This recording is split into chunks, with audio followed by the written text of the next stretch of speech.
नमस्कार, मैं कुंदन कुमार सिंह महामना education hub के इस वीडियो में आप सभी का स्वागत करता हूं। तो दोस्तों, इस वीडियो के माध्यम से मैं सेंट्रल हिंदू स्कूल क्लास 9 का एंट्रेंस एग्जामिनेशन का प्रीवियस ईयर्स का क्वेश्चन पेपर में सॉल्यूशन लेकर आया हूं। ये है 2012 का सॉल्यूशन क्लास 9 का एंट्रेंस एग्जामिनेशन का। इसमें टोटल क्वेश्चन 100 थे, कोई नेगेटिव मार्किंग नहीं थी और समय थे टोटल 2 घंटे।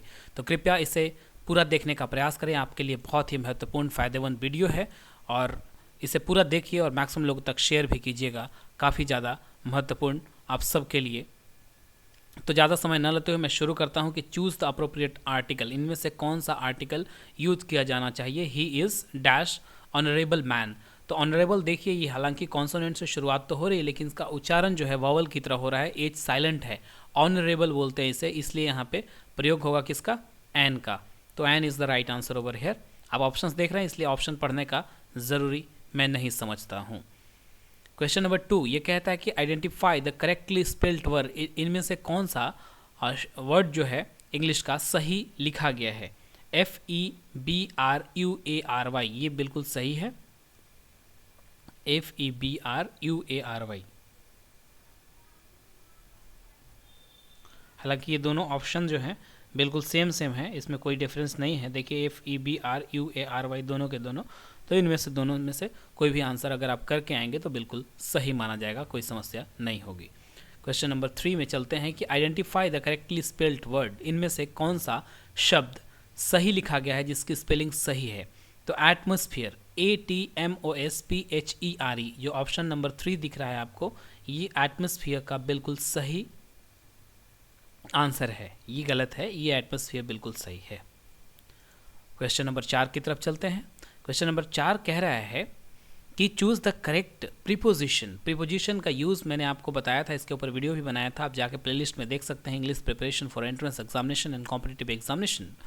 The patient died dash fever. The patient died of fever होगा, of fever, not for fever, not from fever, but of fever. Okay, next one, let us move ahead. Question number 5, it says that choose the correct alternative for the blanks. The youngest sister is at dash school now. तो the youngest sister is at the school now. Okay, particularly एक place का की तरफ इंगित कर रहा है, certain place है, दैट इज वाई यहाँ पे द का प्रयोग होगा, आर्टिकल द। इसके बाद हम चलते हैं क्वेश्चन नंबर 6 पे। ये कह रहा है कि he has written a report, hasn't he. और यहाँ पे ये जो ब्रैकेट है इसमें से किसका प्रयोग होगा, तो आपको ये बताना है। देखिए ये सेंटेंस जो है क्वेश्चन टैग पर आधारित है। क्वेश्चन टैग अगर आपने इंग्लिश ग्रामर में पढ़ा होगा तो क्वेश्चन टैग है ये, और इसके बाद सेंटेंस के कंप्लीशन के बाद हमेशा यहाँ पे आपका ये लगता है, क्वेश्चन मार्क लगता है। तो इस हिसाब से आपका जो ऑप्शन नंबर 4 है, तो क्वेश्चन मार्क वाला आंसर जो है बिल्कुल सही होना चाहिए, that is option number 4। Option 7, question number 7, find the correct sentence. He is senior than me, he is senior to me, he is senior to I, और he is senior than I. He is senior to me ये बिल्कुल सही sentence है grammatically. Then का प्रयोग यहाँ पे नहीं होता है, देन का प्रयोग वहाँ पे होता है जहाँ पे उस तरीके के वर्ब कंपेयर किए जाते हैं। अगर सीनियर जूनियर की बात आती तो यहाँ पे टू का ही प्रयोग होता है आर्टिकल का, ठीक है ना। तो आप बिल्कुल ऐसे चीज़ों पे सतर्क रहें, ध्यान से रखिएगा, ध्यान में रखिएगा। ऐसे कुछ भी क्वेश्चंस पूछे जाते हैं आपसे तो कृपया करके सही उत्तर देने का प्रयास करें। अब चलते हैं question number 13, fill in the blanks with the correct alternative given below. I dash my work last evening. I have been finished my work, और I have finished my work। तो I have finished my work last evening हो सकता है, हो जाएगा, लेकिन नहीं, I finished my work last evening, ठीक है ना। ये होगा, ये पास्ट इंडिफिनिट टेंस है, और इस तरह से क्योंकि I have finished मैं कर चुका हूँ तो उस बेहतर है कि मैंने अपने काम को कल ही ख़त्म किया है, पिछले शाम को।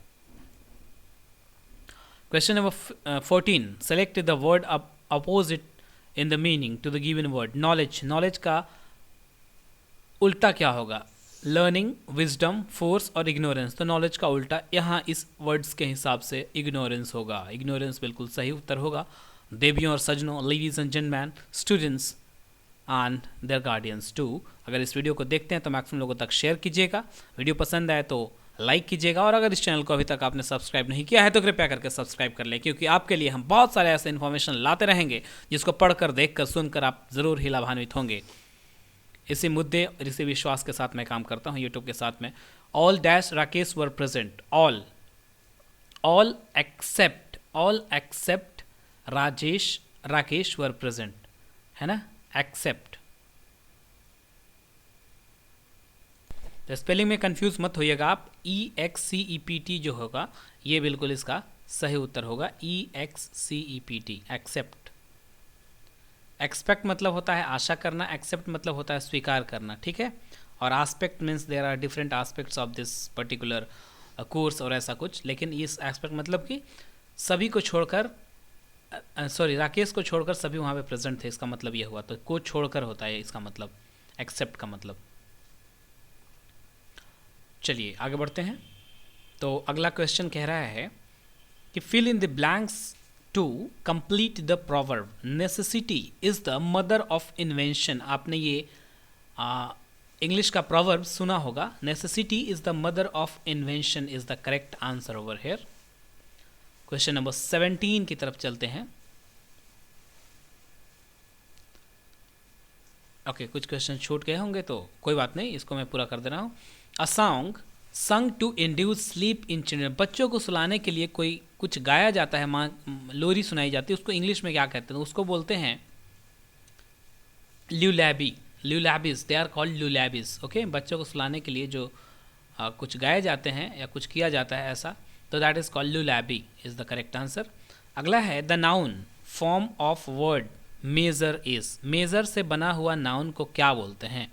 तो मेजर से बना हुआ नाउन को बोलते हैं मेजरमेंट। मेजरमेंट होगा इसका जो नाउन होगा ना, इसको बोलेंगे मेजरमेंट, ठीक है। मेजर एक्चुअली एक वर्ब है और इससे अगर नाउन बनाते हैं तो दैट बिकम्स मेजरमेंट। आगे बढ़ते हैं। ये बोल रहा है the synonym of word enemy, enemy का इनमें से कौन सा शब्द समानार्थी होगा? तो ये है फो। फायर एंड फो आपने सुना है, कोई स्टोरी भी पढ़ी होगी क्लास 7th या 8th में, अगर आप CBSE बोर्ड के स्टूडेंट्स हैं हो तो। FOE मतलब भी एनिमी होता है, ठीक है। आगे चलते हैं। Select the correct plural of mouse, तो माउस का प्लूरल होता है mice, MICE, not mices, not mouses, not mouses, but mice is the correct answer. Now आगे चलते हैं। Select the part of speech of underline word in the given sentence.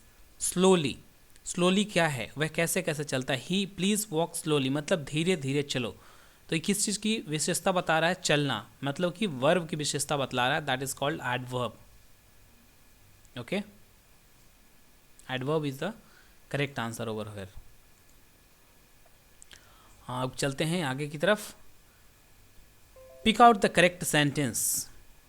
Everyone should do his duty, everyone should do one's duty, everyone should do my duty, और everyone should our own duty। तो everyone should do one's duty ये होगा बिल्कुल सही उत्तर। not his, not her, क्योंकि his या her करेंगे तो ये पता तो नहीं है कि वो स्त्रीलिंग है या पुल्लिंग है, राइट। तो यहाँ पे everyone should do one's duty is the 100% correct answer। Question number 18, it says that choose the correct word to fill in the blanks in the space। monkeys, mew, giver, ने और chirp, मतलब monkeys क्या करते हैं, ठीक है ना, उनका साउंड को क्या कहते हैं इनफैक्ट। तो इसका सही उत्तर होगा गिवर। गिवर जो आंसर होगा आपका बिल्कुल सही उत्तर होगा, giver is the right answer. और मंकीज़ के द्वारा निकाला जाने वाला साउंड को क्या कहते हैं? गिवर बोलते हैं, ठीक है। ने मतलब हिनहिनाना होता है, चर्प मतलब चहचहाना होता है, जो चिड़िया चहचहाती है। म्यू मतलब होता है मिमियाना, जो बकरी का होता है। तो ये सब आपको जानना चाहिए, याद करेंगे तो आपका किसी भी कॉम्पिटिटिव एग्जामिनेशन में या फिर रीजनिंग एबिलिटी के क्वेश्चंस में बहुत ज़्यादा मदद करते हैं ऐसे क्वेश्चंस, ठीक है ना, वर्बल वाले में। आगे चलता हूँ, क्वेश्चन नंबर 19 ये कह रहा है कि identify a novel written by R K Narayan. Are K Narayan के द्वारा लिखी गई नोबल कौन सी है इसमें? तो अनटचेबल है या कुली है, ट्रेन टू पाकिस्तान खुशवंत सिंह की है, और ये तो अनटचेबल शायद मुल्क राज आनंद की है। गाइड जो है बिल्कुल सही उत्तर है इसका, आर के नारायण ने गाइड लिखी है। गाइड को 1958 में लिखा गया था। आर के नारायण बहुत ही प्रोलिफिक राइटर हैं, ये साउथ इंडियन हैं, but he is very very prolific writer. उनको बहुत सारे अवार्ड्स में मिल चुके हैं इनफैक्ट, तो इम्पॉर्टेंट है ये। आगे चलते हैं। Who is the writer of noble village by the sea. Village by the sea एक नोबल का नाम है, इस नोबल के राइटर कौन हैं? तो इसके ऑप्शंस देख रहे हैं आप, इनमें से सही उत्तर होगा अनीता देसाई। इस नोबल के राइटर हैं अनीता देसाई, और ये भी काफ़ी प्रोलिफिक लेखिका हैं इनफैक्ट। इसके ऑप्शंस थे R K Narayan, Shashi Deshpande, Kiran Desai, but the correct answer is Anita Desai. The noble village by the sea इसका करेक्ट आंसर। देखिए इन सब चीज़ों को आप लिख लिया कीजिए। जैसे जैसे मान लिया जाए आपको कुछ नॉवेल्स के नाम किसी भी क्वेश्चन पेपर से मिलते हैं, तो एक जगह बुक्स एंड ऑथर्स में उनको लिख लिया कीजिए, एक पेज बनाइए, और क्योंकि जब भी कहीं रिवाइज करने का मौका मिले तो उस चीज़ को रिवाइज कर लीजिए। और एक जगह चीज़ें जब संग्रहित होती हैं, लिखी होती हैं, तो काफ़ी आसानी होती है आपको पढ़ने में या रिवाइज करने में। और राइट, अब चलते हैं आगे की तरफ। 20 क्वेश्चन हो गए। मन चंगा तो कटौती में गंगा किसका कथन है? वाह वाह, रैदास, कबीरदास, तुलसीदास और सूरदास। तो इसका सही उत्तर होगा। अगला क्वेश्चन है कि मन चंगा तो कटौती में गंगा किसका कथन है? मन चंगा तो कटौती में गंगा जो कथन है ये है संत रैदास का कथन, ठीक है ना। संत रैदास जो कि संतों में बहुत ही अग्रणी, और इनका भी जन्म स्थान बनारस में ही हुआ था, तो इस हिसाब से बनारस एक बहुत ही पवित्र स्थल है। और इनफैक्ट BHU के पास में इनके नाम पे रविदास गेट भी है, तो वो भी जान लीजिए आप। चलते हैं आगे। अगला क्वेश्चन है क्वेश्चन नंबर 22। ये कह रहा है कि 9 दिन चले 2.5 कोस का अर्थ क्या है? 9 दिन चले 2.5 कोस का मतलब ये हुआ कि अधिक समय में कम काम करना। बहुत ज़्यादा समय ले लिया, 9 दिन का समय ले लिया, लेकिन वो चला कितना? सिर्फ 2.5 कोस, मतलब कि लगभग 10 किलोमीटर, तो बहुत ही कम। तो ये हो गया अधिक समय में कम काम करना। आगे बढ़ते हैं। हिम्मत करने वालों की हार नहीं होती किसका कथन है? तो ये एक कविता है, इनफैक्ट पोएट्री है, और हरिवंश राय बच्चन, श्री अमिताभ बच्चन के पिताजी का नाम था हरिवंश राय बच्चन, जो बहुत ही बढ़िया एक कवि थे, बहुत मोटिवेशनल पोएट्री लिखा करते थे। हरिवंश राय बच्चन का कथन है हिम्मत करने वालों की हार नहीं होती, जब चींटी दाना लेकर चढ़ती है 100 बार फिसलती है वाला, वो पंक्तियाँ आपको याद होंगी। आगे चलते हैं कि मन चंगा तो कटौती में गंगा का क्या अर्थ है? साफ सुथरा होना, मन साफ रखना, आडंबर का न होना। तो यही है कि आडंबर का न होना मतलब बाहरी दिखावा न होना। मन चंगा तो कटौती में गंगा, एकदम जो चीज़ें हैं जहाँ भी हम स्वच्छ हैं और चीज़ें अच्छी हैं, तो इसका मतलब है कि आडंबर का न होना। आगे चलते हैं। कबीर की भाषा क्या थी? कबीर की भाषा क्या थी? अवधी, मैथिली, पंचमेल और ब्रज। तो कबीर की भाषा जो थी ये थी, तो कबीर की भाषा कौन सी थी? ये थी पंचमेल खिचड़ी। बिल्कुल सही उत्तर होगा इसका। आगे बढ़ते हैं, देखते हैं क्या कहता है अगला क्वेश्चन किस तरीके का है। नीर किसका पर्यायवाची शब्द है? नीर मतलब होता है जल, पानी, ठीक है ना। तो जल और पानी दोनों ही सही होगा, ऑप्शन जो है, ठीक है। अम्बु भी होता है इसका मतलब। किसका चिन्ह है? ये जो है प्रश्नवाचक चिन्ह होता है, ये किसका चिन्ह है? देखिए क्लास 9th में ऐसे ही बेसिक क्वेश्चंस पूछे जाते हैं, बहुत मुश्किल नहीं होते हैं, इसलिए घबराने की कोई ज़रूरत नहीं है। आप अगर अच्छे तरीके से पढ़ाई करें, आपकी बेसिक नॉलेज ठीक ठाक है, और जीके, हिंदी, इंग्लिश आपकी ठीक ठाक है, मैथमेटिक्स तो वैसे भी ठीक होगी लगभग लोगों की, तो निश्चित रूप से आप इसमें पास हो जाएंगे। बीजक किसकी रचना है? तो बीजक जो है कबीरदास की रचना है। जिसने भी इसने टीक सूरदास पे किया है ये गलत है, बीजक कबीरदास की रचना है। 900 नाक भौं सिकुड़ना मुहावरे का क्या अर्थ है? अरुचि होना, सिकुड़ कर रहना, नाक टेढ़ी होना या नाक सीधी रखना। अरुचि होना, किसी चीज़ में जब हम इंटरेस्टेड नहीं होते हैं तो हम नाक भौं सिकुड़ने लगते हैं, ऐसे करते हैं, नहीं करूँगा, तो दैट इज़ कॉल्ड नाक भौं सिकुड़ना। पीठ ठोंकना का अर्थ क्या है? शाबाशी देना, सम्मान देना, धन देना और पुस्तक देना। तो शाबाशी देना का मतलब है इसका पीठ ठोकने का, शाबाशी देना। आगे चलते हैं। जो इस लोक का न हो के लिए शब्द चुनिए। जो इस लोक का न हो तो वो है पारलौकिक। ओके, पारलौकिक। अगला है पानी फ्रिज में है का काल निर्धारित कीजिए। वर्तमान काल, पारलौकिक काल, भूतकाल, भक्ति काल। तो ये है आपका वर्तमान काल, पानी फ्रिज में है। वर्तमान संदर्भ में बात कर रहे हैं हम इसकी, तो पानी फ्रिज में है का मतलब यही हुआ कि ये वर्तमान काल है। अगला है विद्यालय की संधि संग्रह क्या है? विद्या धन आलय, विद्या धन लय, विद्य धन आलय या वि धन आलय। तो विद्या धन आलय है इसका संधि संग्रह, संधि विग्रह सॉरी। अगला क्वेश्चन 34 ये कहता है कि दुख का विलोम क्या है? तो दुख का विलोम है सुख, चरम सुख, सुख। आगे बढ़ते हैं, रात का विलोम क्या है? तो रात का विलोम है दिन। बहुत ही सरल से सवाल हैं, आपको रट जाना चाहिए ऐसे शब्द, ऐसे सवाल। अब चलते हैं मैथमेटिक्स में। The sum of two numbers is -4003/3 if one of the number is -4003/3 then the other number is. दो संख्याओं का योग इतना है और यदि दोनों संख्याओं में से एक इतनी है तो दूसरी संख्या क्या होगी? तो दूसरी संख्या 0 होगी। बहुत ही सिंपल सा सवाल, क्योंकि ये दोनों संख्याएं देखिए समान है ना, तो दूसरी संख्या क्या होगी? 0। सिंपल सा सवाल है ये, कोई समस्या इसमें कुछ दिमाग नहीं लगाना है, कोई कंफ्यूजन भी नहीं होनी चाहिए, बहुत ही सरल सा सवाल। अगला क्वेश्चन है कि find the value of 6 to the power -1 -8 to the power -1 to the whole power -1 is divided by 2 to the power -1 -3 to the power -1 and to the whole power -2 equals to. इसका मान मैं बता देता हूँ आपको, बहुत ही सिंपल सा है, कैलकुलेट करने की देरी है।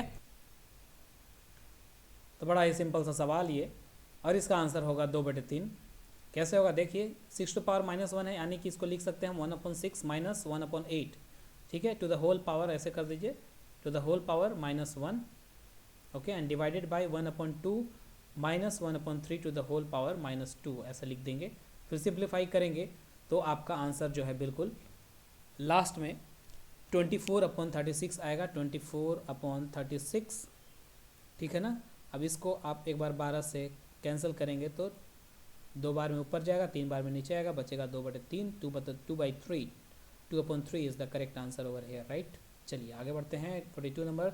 अब चलते हैं हम 43 number. The smallest square number divisible by each of the numbers 8, 9 and 10। सबसे छोटी वर्ग संख्या जो प्रत्येक 8, 9, 10 से विभाजित होगी तो वो संख्या होगी आपकी, देखिए तीनों का एलसीएम निकाल लीजिए, ठीक है ना। तीनों का एलसीएम निकाल लीजिए तो देखिए आप ऑप्शन से ही देख लीजिए, 360 क्या तीनों से विभाजित होगी? 8 से डिवाइड करके देख लीजिए, तो 8 चौका 32 और 8 पर 40, बिल्कुल 9 चौके 36, तो बिल्कुल ये सही उत्तर है, smallest square number. No, but this is not square number, okay, this is not a square number, so out of these all 4 this is the only square number which is a perfect square in fact, okay, this is 100% correct, this is perfect square number। छोटी वर्ग संख्या दिखाया गया है, छोटी वर्ग संख्या, okay, confuse मत होइएगा गलती से, ओके, गलती से गलती मत कीजिएगा। तो 3600 आंसर होगा इसका। इसके बाद घर के भेदी लंका ढाए का क्या अर्थ है? आपस की फूट हानिकारक होती है, बिल्कुल सही है। आपस की फूट, घर का भेदी लंका ढाए, बिल्कुल सही है। जैसे ये कहाँ से आया है? लोकोक्ति आया है वहीं से, रामायण की कथा, राम का भाई जो था विभीषण, वहीं से आया है। रावण का भाई, राम का मत समझिएगा, रावण का भाई जो था विभीषण, वहीं से आया, घर का भेदी लंका ढाए। नयन, चक्षु, नेत्र, लोचन, दृग किसके पर्यायवाची हैं? तो ये आँख के सारे पर्यायवाची हैं, नयन, चक्षु, नेत्र, लोचन, विलोचन, सारे के सारे। आगे बढ़ते हैं। मोको कहाँ ढूंढे बंदे, मैं तो तेरे पास में, किसकी पंक्ति है? वाह वाह, क्या पंक्ति है। तो इसका सही उत्तर जो होगा वो होगा कबीर दास जी, जिनका जन्म इनफैक्ट बनारस में ही हुआ था, कबीर चौरा में एक तालाब है, वहीं पे इन्हें पाया गया था। तो कबीर दास बहुत ही महत्वपूर्ण रहे भक्ति मोमेंट में। तुम मुझे खून दो मैं तुम्हें आज़ादी दूंगा, किसने बोला था? तो ये कहा था सुभाष चंद्र बोस। तुम मुझे खून दो मैं तुम्हें आज़ादी दूंगा, सुभाष चंद्र बोस। ये याद होना चाहिए आपको। पंच परमेश्वर किसकी रचना है? पंच परमेश्वर रचना है, तो इसके लेखक है मुंशी प्रेमचंद, और इनका भी जन्म जो है वाराणसी के पास में एक लम्ही नामक गांव है, वहीं पे इनका जन्म हुआ था प्रेमचंद का।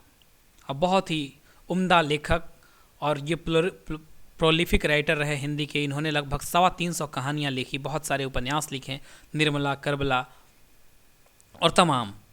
बहुत ही ज़बरदस्त इनकी कहानियाँ आप पढ़ेंगे तो भारत के गांव का सचित्र वर्णन दिखेगा उनमें, आपको कहानियाँ पढ़ने से सिर्फ मुंशी प्रेमचंद की। अगला क्वेश्चन की तरफ चलते हैं। क्वेश्चन नंबर 44 यहाँ पे है ये क्वेश्चन आपका। 3 numbers are in the ratio 2:3:4 if the sum of their cubes is 792 so the number are। बहुत ही सिंपल सा सवाल है, उसमें कुछ करना ही नहीं है आपको। देख लीजिए यहाँ पे क्या करना है, सम ऑफ देयर क्यूब्स। ओके, तो 2 का क्यूब कितना होता है आप देख लीजिए, 3 का क्यूब कितना होता है आप देख लीजिए, 4 का क्यूब कितना होता है आप देख लीजिए। तो 2 का क्यूब होता है 8, 2 to the 4 to the 8, इसका होता है 27 27, एंड देन 8 का होता है 4 का 16, 16 4 जा 64। ओके, इन तीनों को आप जोड़ दीजिए, तो जोड़ने के बाद में कितना आता है, 7 4 11, 11 और 8 होता है 19, 19 और 6 और 2 8 और 1 9, 99 हो गया। तो 99x is equals to 792। Okay, तो 99x क्यूब हो जाएगा यहाँ पे, क्योंकि तीनों का संख्याओं का क्या कह रहा है, तीनों संख्याओं का क्यूब कह रहा है ना, तो x क्यूब यहाँ पे आएगा। x क्यूब इक्वल्स टू कितना हो गया 729, और x क्यूब की वैल्यू कितनी आएगी 729 अपॉन 99 इक्वल्स टू 8 होता है। तो x क्यूब इक्वल्स टू क्या हो जाएगा, x क्यूब इक्वल्स टू हो गया 2, तो सॉरी x की वैल्यू होगी 2, तो 2, तो यहाँ 2x 3x 4x की जगह पे 2 का वैल्यू रख दीजिए, तो आंसर आएगा 4 6 और 8। ये ऑप्शन नंबर 4 जो आपको दिख रहा है बिल्कुल सही उत्तर होना चाहिए ये, और है भी, कोई समस्या नहीं होनी चाहिए इसमें आपको। क्वेश्चन नंबर 45 ये कह रहा है कि if x plus 1 upon x equals to then value of x to the power 4 minus 1 upon x to the power 4 का वैल्यू क्या होगा। बड़ा ही सिंपल सा सवाल है ये, तो इसका सॉल्यूशन देख लो, बहुत ही सिंपल सा है, कोई मुश्किल नहीं है, क्योंकि आप कई बारी स्क्वायर और ये सब चीज़ों देख के घबरा जाते हैं, तो कुछ नहीं करना है इसमें। देखिए आप सबसे पहले x की वैल्यू निकाल लीजिए, इसमें x plus 1 upon x equals to 2 दे रखा है, तो इसका एलसीएम लीजिए, एलसीएम क्या हो जाएगा x हो जाएगा, और यहाँ पे लिखेंगे x square, okay, plus 1 equals to 2, ठीक है ना। तो अब इसको फैक्टराइजेशन कर देंगे, देखिए किस तरीके से, एक्स स्क्वायर अब उस ऐसे क्रॉस मल्टीप्लिकेशन कर देंगे 2 से x को, तो ये इधर इस तरफ आएगा, तो क्या हो जाएगा -2x हो जाएगा, -2x यहाँ पे लिख दीजिए, थोड़ा सा इससे माउस से लिखने में प्रॉब्लम हो रही है, +1, ठीक है, +1 करेंगे। तो इसको फैक्टराइज अगर आप करेंगे मिडिल टर्म स्प्लिट करके, तो -x लिखेंगे वहाँ पे, तो इसका मतलब मेरा सॉल्यूशन में क्या आएगा, देखिए x माइनस वन और दूसरा भी टर्म सेम आएगा x-1, मतलब कि इसका स्क्वायर हो जाएगा मान के चलिए। तो x इक्वल्स टू हो गया आपका, x की वैल्यू कितनी आई, x की वैल्यू आई आपकी 1, ठीक है ना। तो अब इस x की वैल्यू को यहाँ पे पुट कीजिए, x to the power 4 minus 1 upon x to the power 4, तो हर जगह 1 1 होगा, 1 minus 1 upon 1 equals to what, 1 minus 1 equals to 0, so answer is 0, 100% sure. बहुत ही आसान सा प्रश्न, आपको घबराने की बिल्कुल ज़रूरत नहीं। देखिए कुछ क्वेश्चंस आपको सिर्फ कंफ्यूज करने के लिए बनाए जाते हैं, लेकिन वो उतने होते नहीं हैं। चलिए, तो बाकी के सवाल हम अगले उसमें वीडियो में लाएंगे। Thank you for watching and all the best for bright future. God bless you all. इस वीडियो को देखने के बाद मैक्सिमम लोगों तक शेयर कीजिए। अगर इस चैनल को अभी तक आपने सब्सक्राइब नहीं किया है तो कृपया करके सब्सक्राइब कर लें। Regards Mahamana education hub. Thanks for watching and all the best for bright future. God bless you all. Thank you very much.